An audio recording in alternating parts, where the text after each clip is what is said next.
Does your toddler climb on everything they can reach and seem to have energy from the moment they wake up until the second they fall asleep? You might be wondering, is this normal or should I be worried? Today, I want to talk about what's actually happening in your toddler's brain and why movement is such a big part of development and when it's worth having a conversation with your pediatrician. Parents tell me all the time, my child never sits still. They run everywhere. They jump off the couch. They can't stay focused for more than a minute. And here's the thing.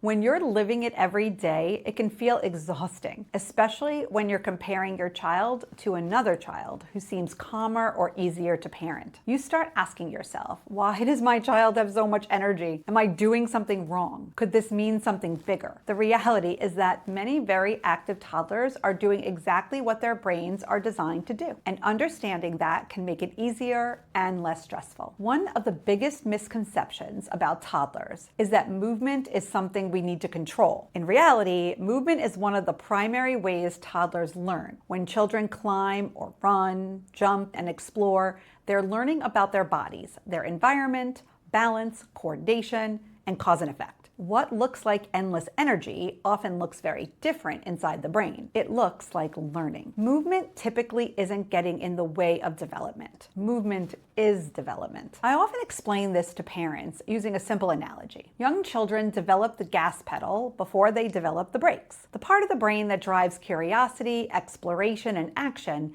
becomes active very early. The part of the brain responsible for self-control, planning, and impulse management takes much longer to mature. So your toddler may genuinely want to stop climbing the furniture, but wanting to stop and being able to stop are two very different developmental skills. Adults often assume sitting still is natural, but sitting still is a highly developed skill. It requires attention, self-regulation, body awareness, and impulse control. Skills that are still being built throughout early childhood. So when parents say, my toddler can't sit still, my first thought is usually, that's actually pretty typical. The expectation often doesn't match the developmental stage. Attention isn't something toddlers can simply turn on. This is where many parents become concerned. They wonder, could this be ADHD? The important thing to understand is that many behaviors associated with ADHD can also be completely typical toddler behaviors. High activity, short attention spans, impulsive choices, difficulty sitting still, those can all be part of normal toddler development. That's why it can be difficult to separate typical toddler behavior from something else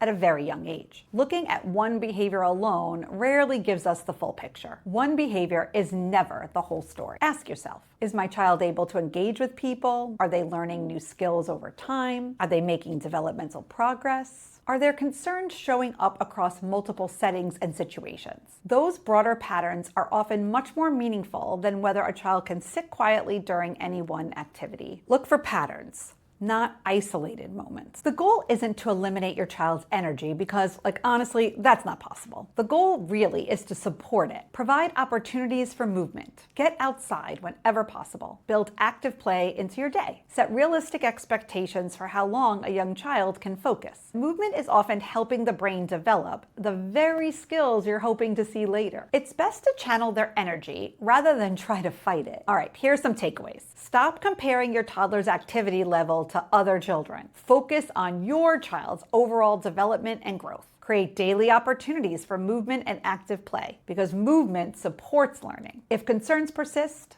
document the patterns and discuss them with your pediatrician. Specific examples are really more helpful than general worries. If this conversation helped you better understand your child, please subscribe to our channel. We're talking about the science behind child development in ways that are practical and actionable and useful for families. And if there's a parenting question that you've quietly been wondering about, leave it in the comments. It may become a future episode of the things no one tells parents.